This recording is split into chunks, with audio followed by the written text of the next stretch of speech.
नमस्कार, मी research unlist Amit Pande तुमच्या सगळ्यांचं या चॅनलवर स्वागत करत आहे। आज आपण बघणार आहे की उद्या मार्केटमध्ये निफ्टी आणि बँक निफ्टीमध्ये कसा मोमेंटम होऊ शकते। तर आज निफ्टीची एक्सपायरी होती। एक्सपायरीच्या वेळेस बरोबर मार्केट पहिले वर गेलं, खाली आलं, इन मिडल कुठेतरी एक्सपायरी झालेली आहे। मेन आता आपण बघणार आहे की उद्या मार्केटमध्ये कसा मोमेंटम होऊ शकते। 2 दिवसापासून एक V shape recovery continuously market खालून 2 दिवसापासून वर आलेला आहे आणि लास्ट टाइम इथे एक रेजिस्टन्स होतं 22,900 च्या जवळपास रेजिस्टन्स होतं 22,880 22,900। आज एक्झॅक्टली 22,900 टच केला आणि मार्केट खाली आला आणि 850 च्या जवळपास कुठेतरी बंद झालेला आहे। तर आता आपण उद्या कसा ट्रेड करू शकतो, तर 22,900 याच्यावर मार्केट निघाला तर आपल्याला एक 100.23,000 पर्यंतचं एक टार्गेट मिळू शकते। तर जर उद्या मार्केट ओपन झालं 22,900 ब्रेक केलं तर आपण बाय करू शकतो आणि आपलं टार्गेट जे राहील ते 23,000 पर्यंत राहील। तर हे 100 पॉईंटचं टार्गेट मोस्ट पॉसिबली चान्सेस आहे आपल्याला मिळेल। जर 22,900 च्या वर निघालं तर इथे जो स्विंग असेल किंवा 22,850 हा स्टॉप लॉस ठेवून आपण 23,000 च्या टार्गेटसाठी वेट करू शकतो। जर गॅपअप ओपन झालं तर आपण बॉलिंजर बँडच्या बाहेर एखादी कॅन्डल बनली तर त्या स्ट्रॅटेजीमध्ये किंवा 5 EMA कॅन्डल 5 EMA च्या तिथे एखादी आपल्याला स्ट्रॅटेजी मिळाली त्याच्यामध्ये ट्रेड करू शकतो सेलिंगसाठी। सेलिंगचं टार्गेट कुठपर्यंत राहील तर 22,700 650 इथपर्यंत टार्गेट राहील। सेल साईडला आपल्याला प्लॅन करायचा असेल तर सेल साईडला आपल्याला पहिले वेट करावं लागेल 22,780 22,780 ब्रेक केला तर आपलं टार्गेट जे आहे ते इथपर्यंत 22,650 इथपर्यंत आपलं एक टार्गेट आपण प्लॅन करू शकतो। 780 ब्रेक केल्याच्या नंतर आपला जो स्टॉप लॉस आहे 22,850 ला आपण स्टॉप लॉस ठेवणार आणि आपलं जे टार्गेट राहील ते 22,650 हे आपलं टार्गेट असू शकते। 780 ब्रेक केल्याच्या नंतर आपण सेलची पोझिशन बनवू शकतो।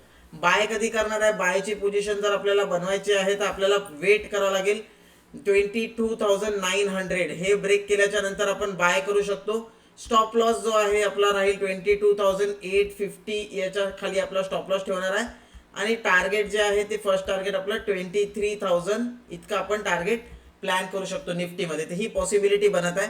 इथे फर्स्ट टाइम टच केलं होतं, आता इथे सेकंड टाइम टच केलं, आता वापस साइडवेज ओपन झालं किंवा फ्लॅट ओपन झालं, याला ब्रेक करत आहे 22,890 22,900 ब्रेक करताय तर आपल्याला एक 100 पॉईंटचा मुवमेंट वरच्या साईडला बघायला मिळू शकते। जर तसं नाही झालं 780 ब्रेक केला तर खाली आपल्याला 650 पर्यंत टार्गेट बघायला भेटू शकते। मी जे आहे वरच्या साईडला कमी आणि खालच्या साईडला पॉसिबिलिटी जास्त आहे। तर मी खालच्या साईडला ट्रेड भेटला तर चांगल्या क्वांटिटीमध्ये ट्रेड करेल, वरच्या साईडला भेटला तर एक कमी क्वांटिटीमध्ये ट्रेड प्लॅन करेल। कारण खालून एक वन साइड मोमेंटम झालेला आहे। तुम्ही बघू शकता मंथली बेसिसला वरती 23,300 आणि खाली 21,300 इथे दोन सपोर्ट अँड रेजिस्टन्स आता बनलेले आहे आणि खालून ऑलमोस्ट हायच्या जवळपास आलेला आहे। तर मार्केट जे आहे 22,500 22,300 इथपर्यंत खाली येऊन वापस जेव्हा ब्रेक करेल तेव्हा मी जास्त इंटरेस्टेड आहे ट्रेड करण्यामध्ये। वन साइड मुवमेंट झाल्याच्या नंतर मी खूप जास्त इंटरेस्टेड नाही आहे।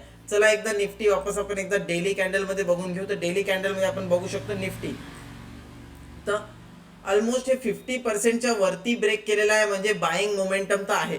आता निफ्टीला जे आहे ते 22,650 650 ला सपोर्ट घ्यायला पाहिजे। याच्यापेक्षा जास्त खाली मी एक्सपेक्ट करत नाही। 650 पासून 22,400 या रेंज मध्ये जर निफ्टी सपोर्ट घेत असेल तर निफ्टी बुलिश आहे। 22,400 ब्रेक केला तर मग मी म्हणेल की निफ्टी आता वापस बियरिश आहे आणि खाली वापस लो याचा लो जो आहे 21,800 22,000 इथपर्यंत खाली येऊ शकते। तर कोणता पण करेक्शन आला, डिप आला, पोझिशनल प्लेयर्स जे आहे ते 22,650 आणि 22,400 जोपर्यंत इंटॅक्ट आहे तोपर्यंत बाइंग मध्ये राहू शकतात, काही प्रॉब्लेम नाही आहे। डिप आल्याच्या नंतर बाय करू शकतो। वरती मोमेंटम कधी पॉसिबल आहे, जेव्हा 22,900 ब्रेक करेल तेव्हा एक मोमेंटम 23,000 आणि 23,100 इथपर्यंत एक मोमेंटम पॉसिबल आहे। याच्यासाठी आपण प्लॅन करू शकतो। तर हे झालं निफ्टीमध्ये। निफ्टी झाल्याच्या नंतर आता आपण एकदा बँक निफ्टी बघूया। बँक निफ्टीमध्ये कसा मोमेंटम होऊ शकतो, कारण तिकडे पण एक ॲनालिसिस आपल्याला करणं गरजेचं आहे।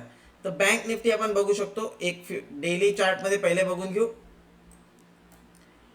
ऑलमोस्ट 50% च्या वर करेक्ट केलेला आहे 49,291। तर 49,000 च्या वर जोपर्यंत सस्टेन आहे तोपर्यंत काही इश्यू नाही आहे। 49,000 च्या वर आहे तर आपण बाइंग साठीच प्लॅन करणार। पॉसिबली आपण आता न्यू बाय कधी करणार आहे तर 49,500 ब्रेक केला तर आपण बाय करू शकतो फॉर द टार्गेट ऑफ 50,000. हा थोडा पोझिशनल किंवा इंट्राडे मध्ये पण येऊ शकतो, पण क्लिअर मोमेंटम आपल्याला भेटेल. 49,500 ब्रेक केला, याच्यावर सस्टेन केला किंवा क्लोज झाला तर आपलं टार्गेट जे आहे ते 50,000 हे आपलं टार्गेट राहणार आहे. आणि 49,000च्या खाली जर ब्रेक केला तर आपलं टार्गेट जे राहणार आहे 48,500. हे आपले दोन टार्गेट राहणार आहे. तर याच्या हिशोबाने आपण प्लॅन करणार आहे. 49,000 आणि 49,500 याच्या मधात क्लिअर व्हॉलॅटिलिटी होऊ शकते.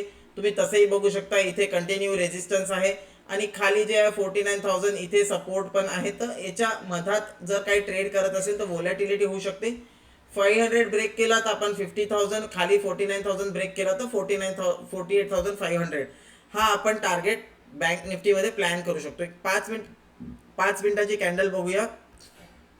इथे तुम्ही बघू शकता हा लेवल ब्रेक केला, ज्यांना इंट्राडे ट्रेड करायचा 49,400 हा लेवल ब्रेक केला तरी सुद्धा एक बाइंग मोमेंटम येऊ शकते. टार्गेट जे आहे आपलं 49,650 पर्यंतचं टार्गेट तुम्ही प्लॅन करू शकता. याच्यासाठी जो स्टॉप लॉस आहे आपण कुठेही 49,300 ला स्टॉप लॉस ठेवून 49,650 या टार्गेटसाठी प्लॅन करू शकतो.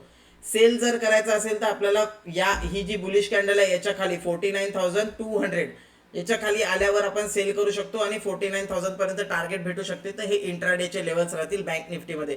तर आय होप तुम्हाला ॲनालिसिस आवडलं असेल तर व्हिडिओला लाईक करा, शेअर करा आणि जितके जास्त लाईक करणार तेवढा जास्त आम्हालाही मोटिवेट होते की कंटिन्युअसली व्हिडिओ बनवायला.